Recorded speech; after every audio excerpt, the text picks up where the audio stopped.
ధర్మతత్వజ్ఞులు ధర్మశాస్త్రంబని అధ్యాత్మ విదులు వేదాంతమనియు నీతి విచక్షణుల్ నీతి శాస్త్రంబని కవి వృషభులు మహాకావ్యమనియు లాక్షణికులు సర్వలక్షణ సంగ్రహమని ఐతిహాసికులితిహాసమనియు పరమ పౌరాణికుల్ బహుపురాణ సముచ్చయం బని మహికొనియాడుచుండ వివిధ వేద తత్వవేది వేదవ్యాసుడాదిముని పరాశరాత్మజుండు విష్ణు సన్నిభుండు విశ్వజనీనమై పరగుచుండజేసే భారతంబో.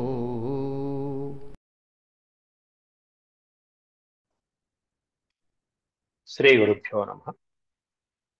వ్యాస విరచిత శ్రీమన్ మహాభారతంలో ఆది పర్వంలో సభాపర్వంలో నేడు మనం 5వ అధ్యాయాన్ని ప్రవచించుకుంటున్నాం. ఇందులో ఇప్పటి వరకు కూడా 90 శ్లోకాలు రాజనీతి విషయకమైనటువంటి అంశాలు ఎన్నో చర్చించుకున్నాం.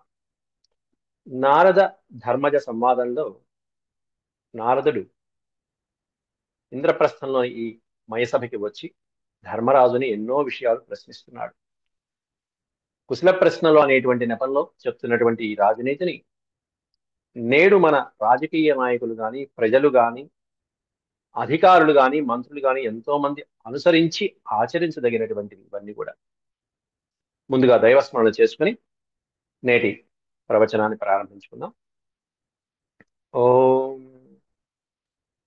శుక్లాంబరధరం విష్ణుం శశివర్ణం చతుర్భుజం ప్రసన్నవదనం ధ్యాయే సర్వవిఘ్నోపశాంతయే వ్యాసం వసిష్ఠనప్తారం శక్తేః పౌత్రమకల్మషం పరాశరాత్మజం వందే సుఖతాతం తపోనిధిం వ్యాసాయ విష్ణురూపాయ వ్యాసరూపాయ విష్ణవే నమో వై బ్రహ్మనిధయే వాసిష్ఠాయ నమో నమః. నారాయణం నమస్కృత్య నరం చైవ నరోత్తమం దేవీం సరస్వతీం వ్యాసం తతో జయముదీరయేత్.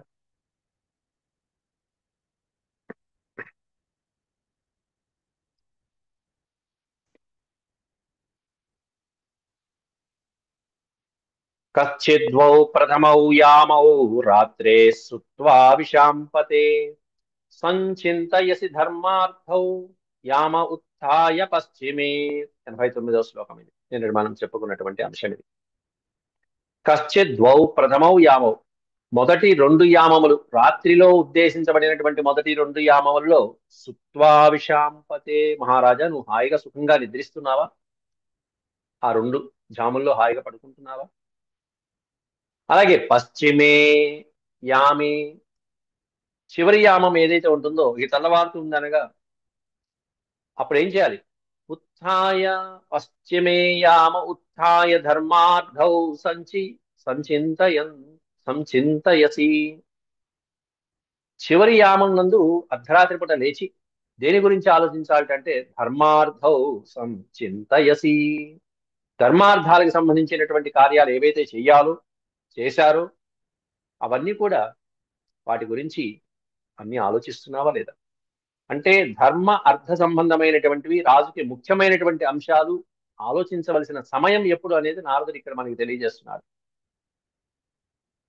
బ్రహ్మ ముహూర్తంలో అలా లేచి తెల్లవారుజామున ఎవరితో ఏ పోరు పక్కు లేకుండా చక్కగా ముఖ్యమైనటువంటి ఒకరిద్దరితోనే సంప్రదింపులు చేస్తూ ధర్మార్థాలని ఆలోచించేటువంటి సమయం మహారాజుకి తెల్లవారుజాము సమయం.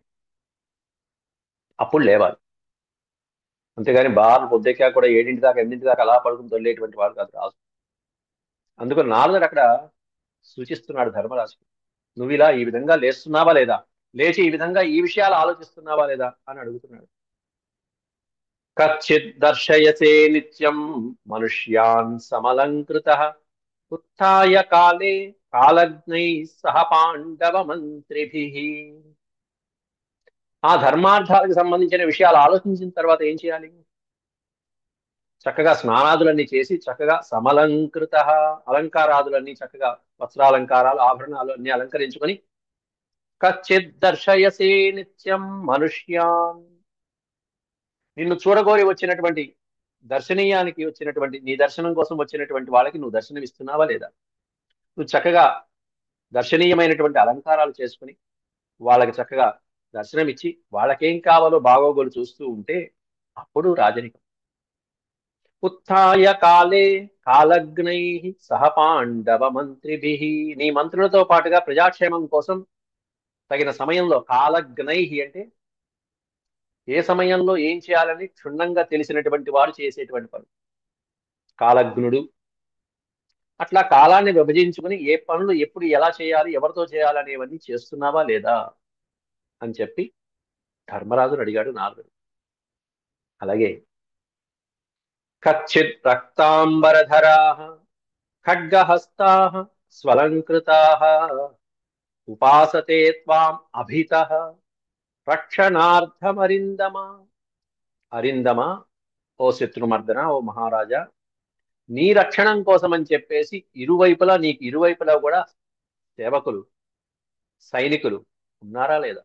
ప్రోటోకాల్ ప్రకారం ఉన్నారా లేదా అని అడుగుతున్నాడు. ప్రోటోకాల్ ప్రకారం ఎలా ఉండాలంటే వాళ్ళందరూ కూడా మిగతా వాళ్ళు ఎట్లా ఉన్నా సరే, ఏ సైనికులు ఎట్లా ఉన్నా సరే, మనకి పక్కనే ప్రైమ్ మినిస్టర్ పక్కన ఆ బ్లాక్ హ్యాట్ కమాండర్స్, ఎన్పిజి వాళ్ళు కొంతమంది ఉంటారు, నేషనల్ ఫోర్స్, అట్లాంటి వాళ్ళు ఉన్నారా లేదా?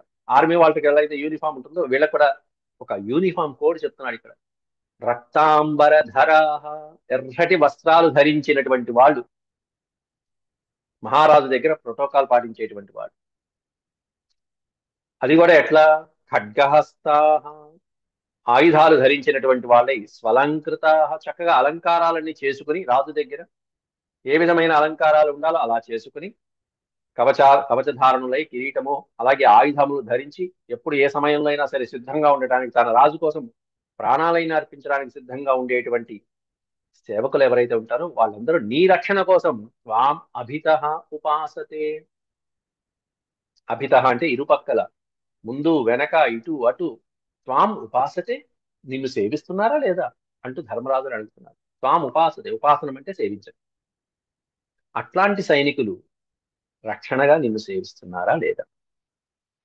అలాగే దండించేటువంటి విషయం గురించి తర్వాత శ్లోకంలో వర్ణిస్తున్నారు. తప్పు చేసినటువంటి వాళ్ళని ఎలా దండిస్తున్నారు.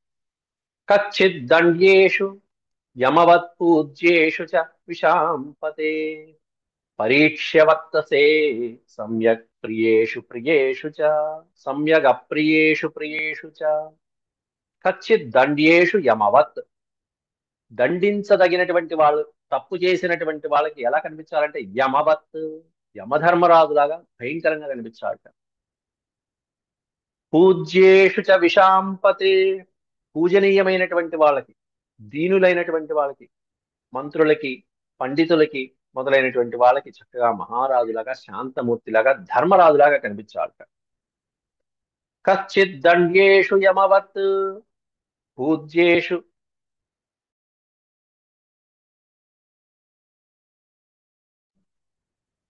కచ్చిత్ దండ్యేషు యమవత్ పూజ్యేషు చ విశాంపతే పరీక్ష్య వర్తసే సమ్యక్ ప్రియేషు ప్రియేషు ప్రియేషు చ. దండ్యేషు, దండించదగినటువంటి వాళ్ళకి ఏమన్నా కఠినంగా యమధర్మరాజులాగా కనిపించాలి, యమధర్మరాజులాగా కనిపించాలి. పూజనీయులైనటువంటి పండితులకి ఏమన్నా ధర్మరాజులాగా కనిపించాలి, యముడు అక్కర్ల.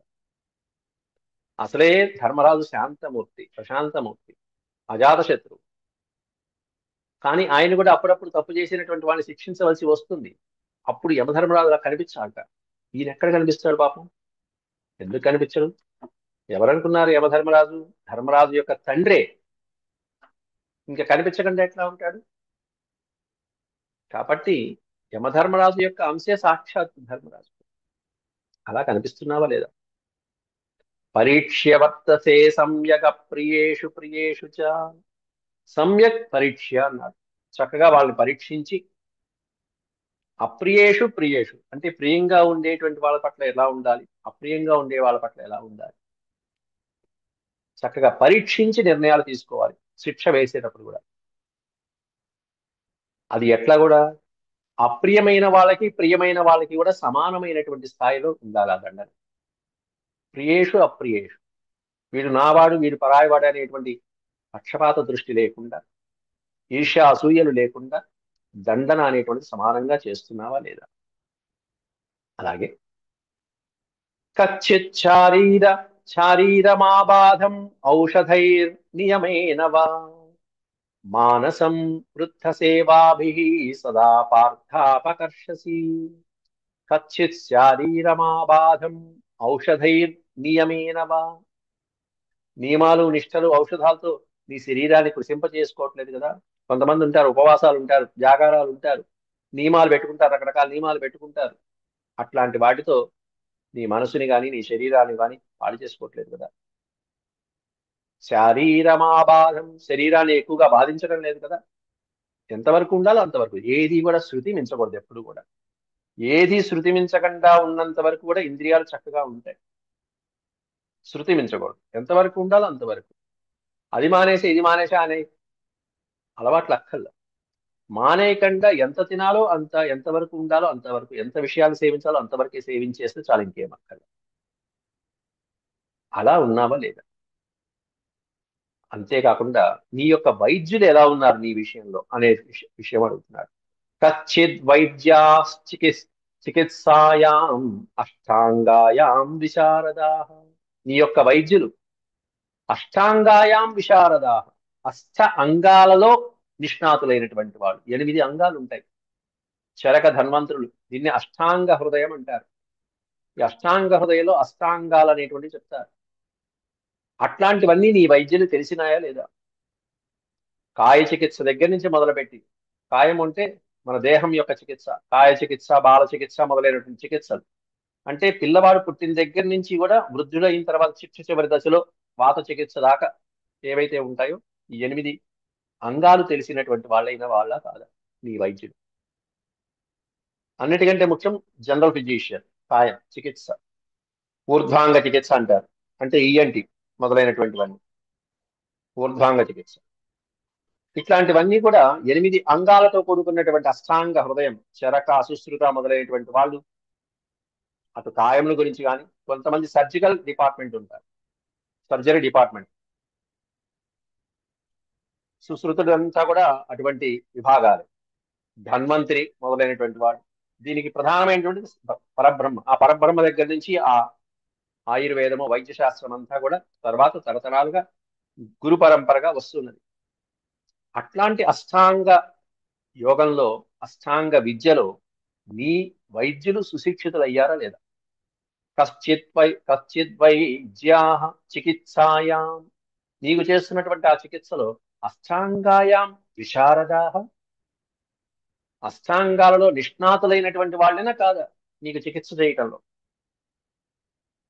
అంతేకాకుండా సుహృదశ్చ అనురక్తాశ్చ శరీరే తే హితా సదా, వాళ్ళు నీ యొక్క శరీరం గురించి, నీ ఆరోగ్యం గురించి సదా హితాహ, వాళ్ళు నీ యొక్క హితాన్ని కోరుకుంటూ వైద్యాన్ని అందిస్తున్నారా లేదా? అనురక్తాశ్చ, భక్తితో అనురక్తితో నీ మీద ఉండేటువంటి వాత్సల్యంతో నీ శరీరానికి నీ దేహానికి ఎటువంటి లోటు రాకుండా చూసుకుంటున్నారా లేదా? వాళ్ళు నీ హితాన్ని కోరుకుంటున్నారా లేదా? వైద్యులు చాలా చాలా చాలా హితకారులు ఎప్పుడు కూడా. కానీ అదే వైద్యులు పొరపాటున గనక శత్రుదేశాల వశమైతే గనక రాజుకి అహితాన్ని కలిగిస్తారు. చాలా సందర్భాలలో ఇలా జరిగిన సందర్భాలు మన చరిత్రలో తెలిసినటువంటివి ఎన్నో ఉంటాయి. దొరికిపోయినటువంటి వైద్యులు ఉన్నారు. చాణక్య చంద్రగుప్తుల దగ్గర కూడా చంద్రగుప్తుడికి విషం ఇవ్వబోతాడు ఒక వైద్యుడు వచ్చి. కరెక్ట్ గా ఆ విషయాన్ని తీసుకోబోతున్న సమయంలో, చంద్రగుప్తుడు తీసుకోబోతున్న సందర్భంలో చాణక్యుడు వచ్చి ఆపేస్తాడు. ఆ తీసుకున్నటువంటి ఆ మందు, రోజు ఔషధం ఇస్తూ ఉంటాడు చంద్రగుప్తుడికి. ఆ ఔషధం కాస్త దాంట్లో విషం కలిపి ఉంది, దాన్ని ఇవ్వబోతున్నాడు అక్కడ.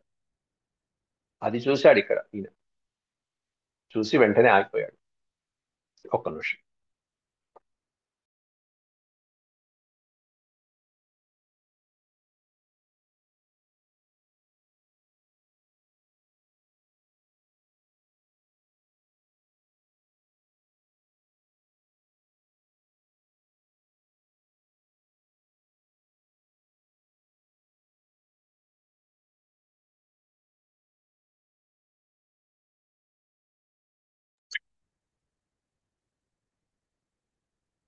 అట్లా ఔషధం ఇవ్వబోతున్నటువంటి సన్నివేశంలో వెంటనే చాణక్యుడు ప్రవేశించి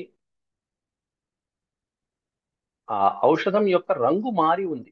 ఎప్పుడు ఇచ్చేటువంటి పాత్రలో కాకుండా కాస్త వెండి పాత్రలో ఇవ్వటం ఏదో జరిగింది. ఆ వెండి పాత్రలో కలిపినటువంటి విషం వలన రంగు మారింది. రంగు మారటాన్ని గమనించి వెంటనే చాణక్యుడు ఆపాడు. గమనించేసి ఇక వేరే నిర్ణయం అక్కర్లా, ముందు నువ్వు కొంచెం తాగునైనా తర్వాత చంద్రగుప్తుడికి కానీ తాగంగానే వైద్యుడు మరణించేస్తాడు కలిపినటువంటి విషయం. ఇలా చంద్రగుప్తుడిని ఎన్నో సందర్భాల్లో చాణక్యుడు రక్షించినటువంటి సన్నివేశాలు మనకి జరిగినటువంటివి ఇవన్నీ కూడా. కాబట్టి వైద్యులు ఎంత హితాన్ని కోరుకుంటారో ఒక్కోసారి శత్రువుల యొక్క బారిన పడి ఒక్కోసారి రాజ్యానికి రాజుకి కూడా అహితాన్ని కలిగించేటువంటి వాళ్ళుగా మారుతారు. అందువల్ల నారదుడు ప్రత్యేకంగా అడుగుతున్నాడు అక్కడ, మీ యందు అనురక్తులై ఉన్నారా లేదా, నీ శరీరహితాన్ని కోరుకుంటున్నారా లేదా అనేటువంటిది అడిగాడు అక్కడ. కచ్చిన్న లోభాన్ మోహాద్వా మానాద్వాపి విషాంపతే అర్థి ప్రత్యర్థిన ప్రాప్తాన్ నా నాపాస్యసి కథంచన. లోభ మోహం మానముల ద్వారా వీటికి లొంగిపోయి నీ దగ్గరికి వచ్చినటువంటి అర్థులని గాని, ఒకసారి అవమానించబడి తిరిగి వచ్చినటువంటి ప్రత్యర్థులని గాని నువ్వు నీ యొక్క స్వార్థం కోసం ఉపయోగించుకుంటూ పంపించేయట్లేదు కదా, స్వార్థ ప్రయోజనాల కోసమై తిరిగి పంపించేయట్లేదు కదా అని చెప్పి అడుగుతున్నాడు ఇక్కడ. అర్ధులు ప్రత్యర్థులు, అర్ధి ప్రత్యర్థిన ప్రాప్తాన్ అంటే నీ దగ్గర కోసం వచ్చినటువంటి అర్ధులు, అర్థించి వచ్చిన వాళ్ళు ఏదో కోరిక కోరి ధర్మరాజుతో చెప్పుకుంటే తమ సమస్య పరిష్కారం అయిపోతుందని వచ్చేవాళ్ళు ఉంటారు. అలా వచ్చినటువంటి వాళ్ళ దగ్గరికి ఏం చేయాలి, వెంటనే ఆ సమస్య పరిష్కరించి పంపించాలి. కానీ కచ్చిన్న లోభాన్ మోహాద్వా మానాద్వాపి అన్నారు. లోభంతో గాని మోహంతో గాని మానాభిమానం, స్వాభిమానంతోనూ అహంకారంతోనూ వీళ్ళకి నేను చేసేది ఏమిటి అనేటువంటి అహంకారం కొంతమందిలో ఉంటుంది, దుర్యోధనాదులు లాంటి వాళ్ళు.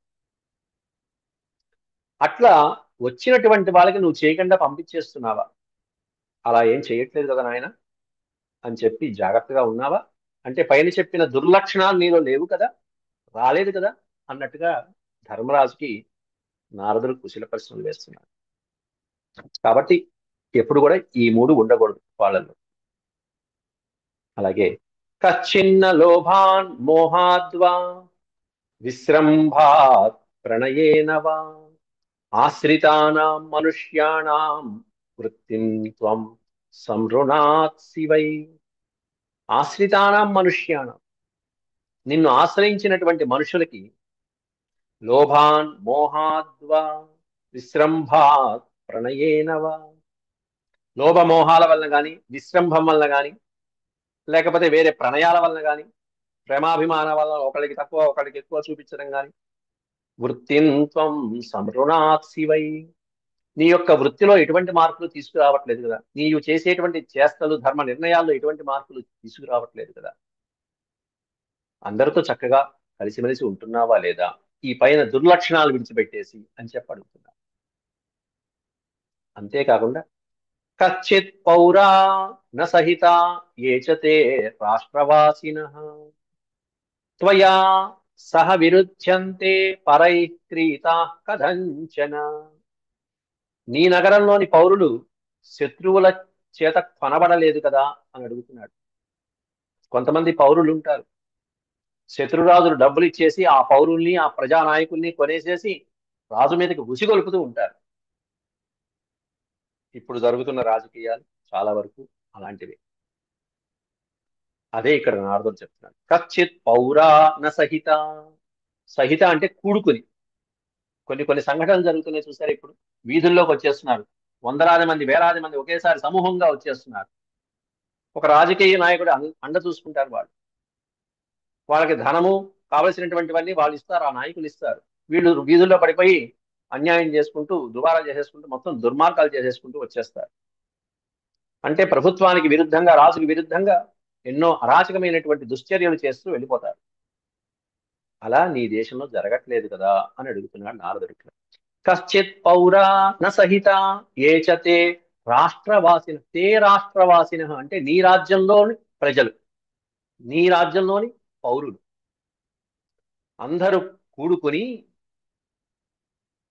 క్రీతాహ పరైహి క్రీత, పరులు అంటే శత్రువులు, శత్రువుల చేత ధనమిచ్చి అమ్ముడుపోయినటువంటి వాడు, ధనానికి అమ్ముడుపోయినటువంటి వాడు అంటే శత్రువులు ధనం ఇచ్చేసి వీళ్ళని కొనుక్కున్నారు, వీళ్ళు అమ్ముడుపోయారు. అట్లాంటి పౌరులు, నీ రాష్ట్రంలో ఉన్నటువంటి ప్రజలు అందరూ గుమిగూడుకుని త్వయా సహ నవిరుధ్యంతే, నీతో కలిసి నవిరుధ్యంతే, నీతో విరోధం పెట్టుకోవట్లేదు కదా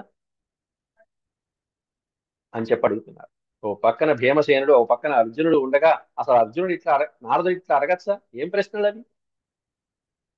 భీమసేనుడు ఉన్నంత వరకు ఎవరైనా నోరు ఇప్పుతారా? అర్జునుడి చేతిలో గాంధీవం ఉన్నంత వరకు కూడా అసలు ఎవరైనా కదులుతారా? అయినా సరే ఇవి ధర్మరాజు కోసం కాదు, ఇవన్నీ మన కోసమని ఇక్కడ తెలిసిపోతున్నాయి. మన కోసం ఇవన్నీ మనం తెలుసుకోవడం కోసం. అంటే ఒకసారి ప్రారంభించిన తర్వాత ఆ ఊపులో రాజనీతి లక్షణాలు ఏదైతే ఉన్నాయో అన్ని శ్లోకాలు కుమ్మరించేస్తున్నాడు నారదుడు. అర్థశాస్త్రంలో, నీతి శాస్త్రంలోనూ, అన్ని శాస్త్రాల్లో ఎంత క్షుణ్ణంగా ప్రావేశం ఉన్నటువంటి వాడు మనం ముందే చెప్పుకున్నాం నారదుడి గురించి. అందువల్ల మొత్తం ఉన్నదంతా చెప్పేస్తున్నాడు ఇక్కడ. చిన్న ఇంత అడిగాడు కదా, ఇవన్నీ అసలు ధర్మరాజుకి అక్కర్లేదు కదా, పక్కన భీమసేనుడు, అర్జున్ లాంటి వాళ్ళు ఉంటే. అయినా అడుగుతున్నాడు. ఇంత అడిగినా కూడా చిట్ట చివరికి ధర్మరాజు ఎంత వినయంగా సమాధానం చెప్తాడంటే చాలా బాగుంటుంది. ఆ సమాధానం వింటే ఎంతో అద్భుతంగా ఉంటుంది. ఇవన్నీ చేస్తున్నానని అనుకుంటున్నానండి, ఇంకా ఏం చేయాలో మీరు చెప్పండి అన్నట్టుగా వినయంగా చాలా విధేయతతో అడుగుతాడు. ఇంకా చేయవలసినవి ఏమైనా ఉంటే ఆజ్ఞాపించండి మహానుభావ అంటూ వస్తాడు. ఇంకా సందేహాలు అడుగుతాడు తర్వాత తర్వాత, మీ దగ్గర నుంచి ఇంకా ఎన్నో విషయాలు నేర్చుకోవాలి అంటూ అడుగుతాడు కృష్ణుడు. అంతేకాకుండా మీలాంటి మహానుభావుల యొక్క అండదండలతో నేను ఇలా ఉన్నానంటాడు పైగా. ఇది వినయక్రమం అంటే. కచ్చిన్న దుర్బల శత్రుర్బలేన పరిపీడిత మంత్రేణ బలవాన్ కశ్చిద్ ఉభాభ్యాం చ కథంచన. కచ్చిన్న దుర్బల శత్రు బలేన పరిపీడిత. శత్రు దుర్బల, ఓ పక్కన శత్రువు దుర్బలుడైనటువంటి వాడయ్యాడు, నిన్ను ఆశ్రయిద్దాం అనుకున్నాడు. కానీ నీ దగ్గర ఉన్నటువంటి బలవంతులు గాని, లేకపోతే మంత్రులు, బలవంతులైనటువంటి మంత్రుల వల్ల కానీ, సేనాధిపతులు కానీ వీళ్ళ చేత పీడించబడట్లేదు కదా. నిన్ను ఆశ్రయించదలుచుకున్నటువంటి దుర్బలుడైనటువంటి శత్రువు వాడు పాపం వణిగిపోతున్నాడు నిన్ను చూసి, నీ బలం చూసి. కానీ నీ దాకా రానీకుండా కొంతమంది అడ్డుపడేటువంటి వాళ్ళు ఉంటారు, సైనికాధికారులు కానీ, మంత్రులు కానీ. అట్లాంటి వాడు బలవంతులైనటువంటి వాడు, మంత్రులు బలవంతులైనటువంటి వాళ్ళ చేత వీళ్ళు పరిపీడిత అన్న, వాళ్ళేం పీడించబడట్లేదు కదా. అవసరమైతే వాళ్ళు అనుకోగాని నీ దగ్గరికి చేరటానికి అనుకూలంగా ఉన్నదా లేదా వాతావరణం అనేటువంటిది అడుగుతున్నాడు. పేదవాళ్ళు కానీ, బాధలలో ఉన్న వాళ్ళు కానీ, దీనులైనటువంటి వ్యక్తులు కానీ, ఇలా ఓడిపోయి పరాజితులైనటువంటి శత్రువులు కానీ, ఆర్తులైనటువంటి వాళ్ళు కూడా మహారాజుని సమయానుకూలంగా హాయిగా స్వేచ్ఛగా ఎప్పుడైనా సరే కలుసుకునేటువంటి ఏర్పాట్లు మహారాజు చేయాలి. ఎప్పుడు ప్రభుత్వం చేయాలి, వాళ్ళ కష్టసుఖాలు పంచుకోవాలి, ముఖ్యంగా కష్టాలు చెప్పుకునే దశలో ఉండాలి అందుబాటులో. కశ్చిత్ సర్వేనురక్తాస్త్వాం భూమిపాలా ప్రధానతః కశ్చిత్ ప్రాణాం స్వదర్థేషు సంచజంతి త్వయా హృతాః.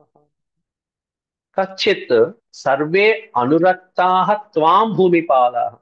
నీ కింద ఉండేటువంటి భూపాలకులు ఎవరైతే ఉంటారో, సామంతరాజులు కానీ, లేకపోతే గ్రామాధికారులు కానీ, నగర పెద్దలు కానీ మొదలైనటువంటి వాళ్ళు ఎవరైతే ఉంటారో, ఇంకా చెప్పాలంటే భూస్వాములు మొదలైనటువంటి వాళ్ళు, ఇట్లాంటి వాళ్ళ దగ్గర నుంచి సామంతరాజుల దాకా వీళ్ళందరూ నీ యందు భక్తి శ్రద్ధలతో ఉంటున్నారా లేదా అని అడుగుతున్నారు.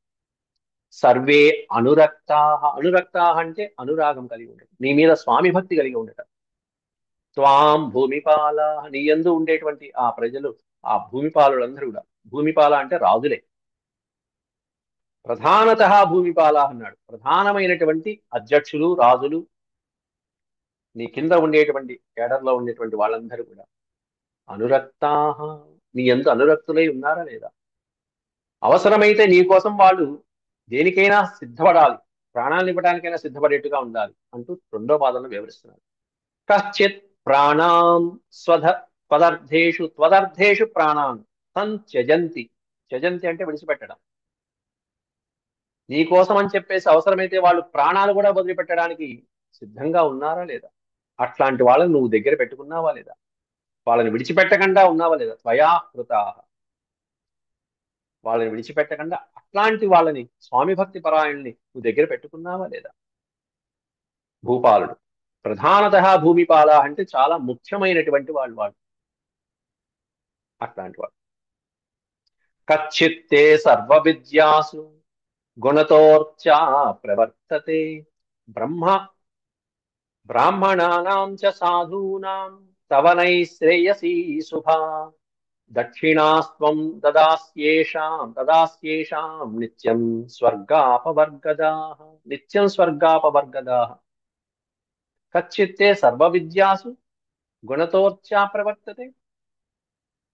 సర్వ విద్యాసు అంటే అన్ని సమస్తమైనటువంటి విద్యలలో గుణవంతులైనటువంటి వాళ్ళు ఎవరైతే ఉన్నారో వాళ్ళతో నువ్వు చక్కగా సమయాన్ని గడుపుతున్నావా లేదా? వాళ్ళతో చక్కగా ప్రవర్తిస్తున్నావా లేదా? అట్లాంటి వాళ్ళని ఉన్నతమైనటువంటి స్థానాల్లో నియమిస్తున్నావా లేదా? గుణత అనే పదానికి అర్థం అర్హతని బట్టి అని కూడా అర్థం. సమస్తమైనటువంటి విద్యలలో ఉన్నటువంటి వాళ్ళని వాళ్ళ అర్హతకి తగ్గట్టుగా నువ్వు గౌరవిస్తున్నావా లేదా? ఎన్నో కళలు ఉంటాయి. 64 కళల్లో ప్రధానమైనటువంటి కళ ఇది. దానికి ఉన్నతమైనటువంటి స్థానం. మధ్యలో ఉన్నటువంటి కళ, చివరి కళ. ఈ కళ యొక్క స్థాయిని బట్టి నువ్వు వాళ్ళని గౌరవిస్తున్నావా లేదా? వాళ్ళకి ఆ స్థానాలు కల్పిస్తున్నావా లేదా? అంతేకాకుండా బ్రాహ్మణానాం చ సాధూనాం, బ్రాహ్మణులు, సత్పురుషులు, సాధువులు వీళ్ళందరికీ శుభాన్ని కలిగిస్తున్నావా లేదా? తవనై శ్రేయసీ శుభ, వాళ్ళందరూ నీ పట్ల శుభాన్ని కలిగిస్తున్నారా లేదా? సుఖంగా ఉన్నారా లేదా? బ్రాహ్మణులకి చక్కటి దక్షిణలు ఇస్తున్నావా లేదా? దక్షిణాస్త్వం దదాస్యేషాం నిత్యం స్వర్గాపవర్గదా. ఎట్లాంటి బ్రాహ్మణులకి దక్షిణ ఇవ్వాలంటే స్వర్గ అపవర్గద. అపవర్గం అంటే మోక్షం. అటు స్వర్గానికి మోక్షానికి కారకులైనటువంటి బ్రాహ్మణులు, పండితులు ఎవరైతే ఉంటారో, సాధువులు ఎవరైతే ఉంటారో వాళ్ళకి అమితమైనటువంటి దక్షిణలు, మితంగా కాదు అమితమైనటువంటి దక్షిణలు ఇచ్చి నువ్వు చక్కగా నిత్యము సేవిస్తున్నావా లేదా? వాళ్ళని నిత్యం దదాస్యేషం, అప్పుడప్పుడు కాదు, ఎప్పుడూ కాదు, ఎల్లప్పుడూ ఇస్తున్నావా లేదా? అలాంటి వాళ్ళు నీ స్వర్గానికి దాహ దా- స్వర్గానికి కారకులైనటువంటి వాళ్ళు, మోక్షకారకులైనటువంటి వాళ్ళు వాళ్ళంతా. అలా బ్రాహ్మణుల్ని నువ్వు గౌరవిస్తున్నావా లేదా అంటూ, కచ్చిద్ ధర్మే త్రయీ మూలే పూర్వైరాచరితే జనైః యతమానస్తథా కర్తుం తస్మిన్ కర్మణి వర్తసే. కశ్చిత్ ధర్మే త్రయీ మూలే, మూడిటికి ప్రధానమైనటువంటి ధర్మం. త్రయీ మూలే పూర్వైరాచరితే జనైః. ధర్మార్థ కామ మోక్షాలు ఈ మూడిటికి కూడా ప్రధానమైనది ధర్మం. అట్లాంటిది పూర్వైరాచరితే జనై, అట్లాంటి ధర్మం తెలిసినటువంటి వాళ్ళు, వేదాంగాలు తెలిసినటువంటి వాళ్ళు, పూర్వైరాచరి జనై అంటే నీ వంశంలో పూర్వులైనటువంటి వాళ్ళు, బ్రాహ్మణుల్లో పెద్దవాళ్ళు అంతకు పూర్వం ఏదైతే ఆచరించారో అది చూసి తెలుసుకుని ఆచరించేటువంటి వాళ్ళు. పూర్వ ఆచరిత జనై అంటే మనం ఏదైనా ఒక విషయం తెలియలేదు, ఎలా చేయాలో తెలియదు, ఈ విషయాన్ని మన పూర్వులు ఎలా చేశారు అనేది ఆలోచిస్తాం. వాళ్ళు చేసిన పద్ధతి ప్రకారం మనం చేయాలి. పూర్వై ఆచరితై జనై, అట్లా యతమానస్తథాకర్తుం, అట్లా ప్రయత్నిస్తూ, యతమాన అంటే ప్రయత్నిస్తూ, నువ్వు అలా చేయటానికి నువ్వు కూడా అలా ప్రయత్నించి సఫలం అవుతున్నావా లేదా? తస్మిన్ కర్మణి వర్తసే, నువ్వు చేసేటువంటి ఆ పనిలో నువ్వు అలా నిపుణంగా ఆలోచించి వాళ్ళ సహాయంతో వాళ్ళు ఎలా చేశారో గుర్తించి నువ్వు అలా చేస్తున్నావా లేదా? ధర్మయుక్తంగా, శాస్త్రయుక్తంగా, అంతేకాకుండా అనుభవపూర్వకంగా పూర్వులు ఏం చేశారు అనేది చూసుకుని పరీక్షించుకుని నువ్వు అట్లా చేస్తున్నావా లేదా? ఒక పని చేసేటప్పుడు ఇలా అన్ని ఆలోచించుకుని చేయాలి. అంతేకాకుండా కచ్చిత్ తవ గృహేన్నాని స్వాదూన్యస్రంతి వై ద్విజాః గుణవంతి గుణోపేతాన్ తవాధ్యక్షం సదక్షిణం. కచ్చిత్ తవ గృహే అన్నాని, స్వాదూని అన్నాని, చక్కటి రసవత్తరమైనటువంటి భోజన పదార్థాలు మొదలైనటువంటివన్నీ కూడా స్రవంతి అంటే ప్రవాహం, ప్రవహిస్తున్నాయా లేదా? అన్న ప్రవాహం జరుగుతుందా లేదా? అది స్రవంతి అంటే. ఏం ప్రవహించాలంటే అన్నధారలు అలా అలా అలా ప్రవహించాలట. ఒక నది ప్రవహించినట్టుగా ప్రవహించాలి అన్నపు రాసులు. ఎక్కడ అంటే తవ గృహే, నీ ఇంట్లో అట్లా నిరంతరము అన్న సంతర్పణ, అన్నదానం జరుగుతుందా లేదా. ఎవరికి? ద్విజాహ, బ్రాహ్మణులు మొదలైనటువంటి వాళ్ళు ఎవరైతే ఉంటారో అలాంటి వాళ్ళతో కూడుకుని దీనుల దాకా మొత్తం అందరికీ కూడా ఈ అన్న సంతర్పణ నిత్యం ప్రవాహంగా సాగుతుంది, నిరంతరం నిరంతరం సాగుతుందా లేదా. కచ్చిత్తవ గృహే అన్నాని స్వాదూన్యస్రవంతి వై ద్విజాః గుణవంతి గుణోపేతాస్తవాధ్యక్షం సదక్షిణం. అందులో గుణవంతులైనటువంటి వాడు, ఆ గుణవంతుల్లో గుణోపేతమైనటువంటి వాడు, ఉన్నతమైనటువంటి గుణం కలిగినటువంటి వాళ్ళకి తవ సదక్షిణం, దక్షిణలతో పాటుగా చక్కగా వాళ్ళని గౌరవిస్తున్నావా లేదా. వాళ్ళ అర్హతకి తగ్గట్టుగా గుణవంతమైనటువంటి వాళ్ళని నువ్వు గౌరవించి దక్షిణలతో పంపిస్తున్నావా లేదా అని అడిగి, చేయవలసినటువంటి యాగాలు ఏవైతే ఉన్నాయో అవి నువ్వు జాగ్రత్తగా చేస్తున్నావా అని అడుగుతున్నాడు తర్వాత శ్లోకంలో. కశ్చిత్ క్రతూన్ ఏకచిత్తో వాజపేయాంశ్చ సర్వశః. వాజపేయ యాగము, అశ్వమేధము, పౌండరీకము, అలాగే నక్షత్రేష్టులు మొదలైనటువంటి కొన్ని ఉంటాయి. పౌర్ణమేష్టి, అమావాస్యేష్టి, ఇట్లాంటి ఇష్టులు అంటారు. పౌండరీకాలు, వాజపేయ యాగాలు. కచ్చిత్ క్రతూన్, క్రతువు అంటే యజ్ఞాలు యాగాలు మొదలైనవి చేయించడం. ఏకచిత్త, ఏకచిత్త అంటే తదేక చిత్తం, ఇక మనసు అటు ఇటు డైవర్ట్ అవ్వకుండా వాటి మీద ధ్యాస పెట్టి యజ్ఞయాగాలకి యజమానిగా కూర్చుని బ్రాహ్మణోత్తముల్ని పిలిపించి వాజపేయాంశ్చ సర్వశః, అన్ని చోట్ల అన్ని రకాలుగా ఎప్పుడు చేయాలో తదనుగుణంగా వాజపేయ యాగాలు, పౌండరీక యాగాలు మొదలైనటువంటివన్నీ కాత్స్నేన యతసే కర్తుమాత్మవాన్, చక్కగా ప్రయత్నంతో, నీ ప్రయత్నంతో వాటిని నిర్వహిస్తున్నావా లేదా, బాధ్యతగా నిర్వహిస్తున్నావా లేదా అంటూ ఈ విధంగా నారదుడు అనేకమైనటువంటి రాజనీతి, హితకరమైన మంత్రులకి, సేనాపతులకి, ప్రజలకి, బ్రాహ్మణులకి తన హితాన్ని కూడా కోరుకుని ఎన్నో విషయాలు బోధించుకుంటూ వెళ్తున్నాడు. ఇంకొక 20 శ్లోకాలు చెప్పి 114 శ్లోకాల వరకు చెప్పి నారదుడు ఆగిపోతే ఆ తర్వాత యుధిష్ఠిరుడు అంటున్నాడు, ఇప్పటిదాకా మీరు చెప్పినవన్నీ సఫలం అయినట్టేనండి అంటూ, కథం వై సఫలా వేదా, కథం వై సఫలం ధనం, కథం వై సఫలా దారా, కథం వై సఫలం శృతం అంటూ కొన్ని కొన్ని ప్రశ్నలు అడుగుతున్నారు. ఒక మంచి శ్రోత అన్నీ విన్న తర్వాత ఇంకా తన సందేహాలు అడగటం కానీ, ప్రశ్నలు అడిగి ఇంకా ఇంకా పండితుల దగ్గర నుంచి తెలుసుకునే జిజ్ఞాసులో ఉంటారు. అట్లా ధర్మరాజు మనకి ఈ అధ్యాయంలో కనిపిస్తాడు. అవి రేపటి పాఠంలో అక్కడి నుంచి మళ్ళీ చూద్దాం. ఓం శాంతి శాంతి శాంతి. యదక్షరపద భ్రష్టం మాత్రాహీనం చ యద్భవేత్ తత్సర్వం క్షమ్యతాం దేవ నారాయణ నమోస్తు. సర్వం శ్రీకృష్ణార్పణమస్తు. ఓం నమో భగవతే వాసుదేవాయ. హరి ఓం.